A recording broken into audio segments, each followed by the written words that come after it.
السلام علیکم ورحمۃ اللہ وبرکاتہ۔ معزز سامعین و ناظرین، امید ہے آپ خیریت سے ہوں گے۔ آج میں آپ کی خدمت میں اس لیے حاضر خدمت ہوا ہوں کہ حضرات صحابہ کرام رضوان اللہ تعالی علیہم اجمعین کیسی اعلیٰ شخصیات تھیں، اور ان کی شخصیات کا کوئی بھی ثانی نہیں ہو سکتا۔ ایک بات آپ اپنے ذہن نشین کر لیں، تمام جتنے اللہ کے ولی ہیں مل کر بھی ایک ادنا سے ادنا صحابی کی برابری نہیں کر سکتے۔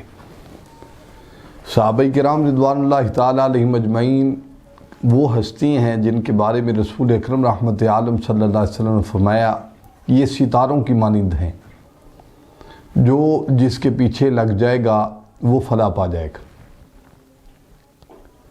اور پھر حضرت سیدنا صدیق اکبر رضی اللہ تعالیٰ عنہ یار غار مصطفیٰ صلی اللہ علیہ وآلہ وسلم، حضرت سیدنا صدیق اکبر کی وہ ہستی تھی، یہ بچپن کے دوست تھے۔ نبی علیہ السلام کی ہم نشینی ایسی تھی کہ 3 ایسے لوگ ہیں جنہوں نے ایک جیسی عمر پائی ہے۔ پہلے نمبر پر نبی اکرم رحمت عالم صلی اللہ علیہ وآلہ وسلم کی عمر مبارک جو تھی، ظاہری حیاتی مبارکہ عمر 63 سال 4 ماہ تھی، اور دوسرے نمبر پر حضرت سیدنا صدیق اکبر کی عمر مبارک بھی 63 سال تھی، اور تیسرے نمبر پر مولا کائنات شیر خدا کرم اللہ وجہہ الکریم کی عمر مبارک بھی 63 سال تھی۔ اور اگر ان کے ایمان پر آپ کو شک ہے، یہ وہ چیزیں ہیں جو اسٹیج کی زینت نہیں ہونی چاہیے تھی، لیکن یہ جاہل جو سکالر ہیں انہوں نے ان چیزوں کو اپنے نام کے لیے اسٹیج پر لائے، اور حضرات صحابہ کرام رضوان اللہ تعالیٰ علیہ مجمعین کو بدنام کرنا شروع کر دیا۔ یہ زمانہ ایسا زمانہ ہے، کوئی رافضی ہے، کوئی ناسبی ہے،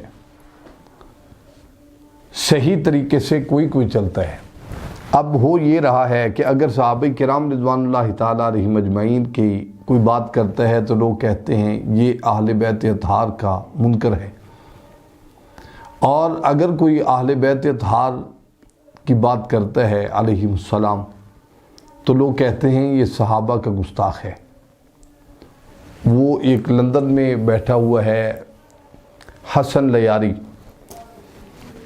وہ اتنے بکواسات کرتا ہے، اتنی زبان درازی کرتا ہے، وہ بھی حضرت سیدنا صدیق اکبر کے بارے میں۔ دیکھیں، ہم مسلمان ہیں، ہمارا یہ ایمان ہے کہ حضرت سیدنا صدیق اکبر خلیفہ اول ہیں، اول البشر بعد الانبیاء، افضل البشر بعد الانبیاء، یہ ہمارا عقیدہ ہے۔ جو جگہ نبی اکرم رحمت عالم صلی اللہ علیہ وسلم نے جن کو عطا فرمائی ہے وہ جگہ انہی کی ہے۔ خلافت جو ہے یہ ایک علیحدہ مسئلہ ہے، باقاعدہ اس پہ پھر کبھی انشاءاللہ ڈسکشن کریں گے۔ اور آج میں یہ حسن لیاری کی بات کرنا چاہتا ہوں۔ یہ کہتا ہے کہ حضرت سیدنا صدیق اکبر اور فاروق اعظم کا ایمان ثابت کر دو، میں تمہیں اتنا انعام دے دوں گا، اتنا انعام دے دوں گا۔ میں کہتا ہوں ہم نے کیا ثابت کرنا ہے؟ جہاں تمہاری تعلیم دی جاتی ہے اہل تشیع حضرات کو، دیکھیں جو اس وقت جو لوگ ہیں تفرقہ بازی کرنے والے، ان کی بہت کمی ہو چکی ہے، لیکن کچھ لوگ ہیں جو تفرقہ بازی کرتے ہیں۔ اہل تشیع کی مدارس میں پڑھائی جانے والی کتاب ہے مجمع البیان فی تفسیر القرآن، لکھنے والے کا نام علی بن فضل بن حسن ہے۔ یہ کتاب 10 جلدوں پر مشتمل ہے۔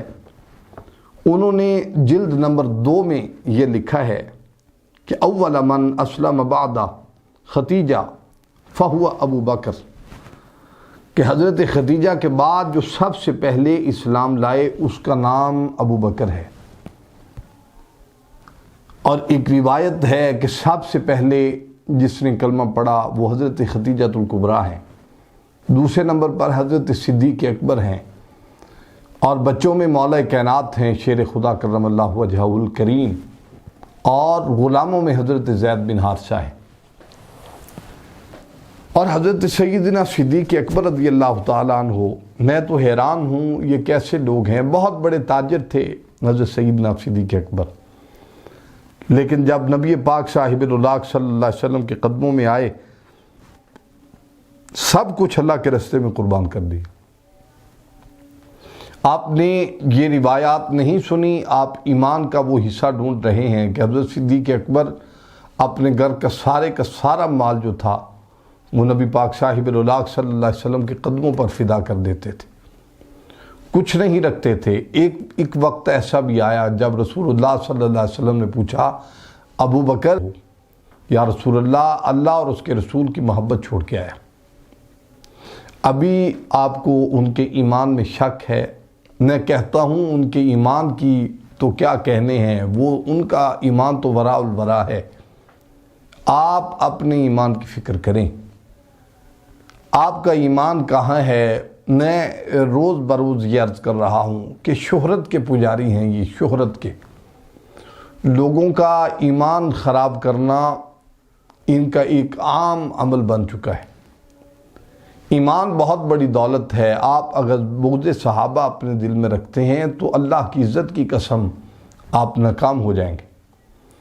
آپ بغض اہل بیت اپنے دل میں رکھتے ہیں تو میرے سر پر قرآن رکھیے، آپ ناکام ہو چکے ہیں، آپ ناکام ہو جائیں گے۔ یہ دنیا چند روز کی ہے، اس میں ایسے ہی اپنے عقیدے کو، اپنے ایمان کو خراب مت کریں۔ میں قربان امام الانبیاء کی ذات اقدس کو، کون حضرت صدیق اکبر، قیامت کا روز ہوگا، سارے نبی رسول اکرم رحمت عالم صلی اللہ علیہ وسلم کے دروازہ اقدس پر جائیں گے، یا رسول اللہ صلی اللہ علیہ وآلہ وسلم، حساب کتاب کو کچھ کیا جائے، عرض کیا جائے اللہ تعالیٰ جنتیوں کو جنت پہ بھیج دیں اور دوزخیوں کو دوزخ میں بھیج دیں، اور نبی اکرم رحمت عالم صلی اللہ علیہ وسلم سجدہ ریز ہوں گے، آواز خدا بندی آئے گی، ارفع راسک یا محمد سر توتا وشفا تو شفا، اے محمد پیارے صلی اللہ علیہ وسلم اپنا سر مبارک اٹھائیے، جیسے آپ کہیں گے ویسے کر لیں گے۔ دیکھیے محبوب خدا جو تھے، تو جب عرض کی تو اللہ کے محبوب نے عرض کیا یا رب العالمین، حساب کتاب شروع کیا جائے، لوگ نفسا نفسی کے عالم میں ہیں، تو اللہ رب العالمین نے فرمایا مجھے کون حساب دے گا؟ مجھے اس پروردگار عالم کی عزت کی قسم ہے۔ نبی اکرم رحمت عالم صلی اللہ علیہ وسلم نے جس شخص کا بازو پکڑ کر سامنے کھڑا کیا اس کا نام ابو بکر صدیق ہے رضی اللہ تعالیٰ عنہ۔ لہذا آپ اپنے ایمان کو جو ہے وہ خراب نہ کریں، ہر حالت میں حضرت صدیق اکبر پر ایمان رکھیے، جو برا کہتے ہیں ان پر کروڑہ بار لعنت پیش کیجئے، اور اللہ پر اور اس کے رسول پر ایمان رکھیے کہ حضرت صدیق اکبر کے ماننے والے یقیناً جنت میں جائیں گے۔ اللہ تعالیٰ سے دعا ہے اللہ تعالیٰ ہمیں صحابہ کرام اور اہل بیت اعظام کی پکی سچی محبت نصیب فرمائے۔ السلام علیکم ورحمۃ اللہ وبرکاتہ۔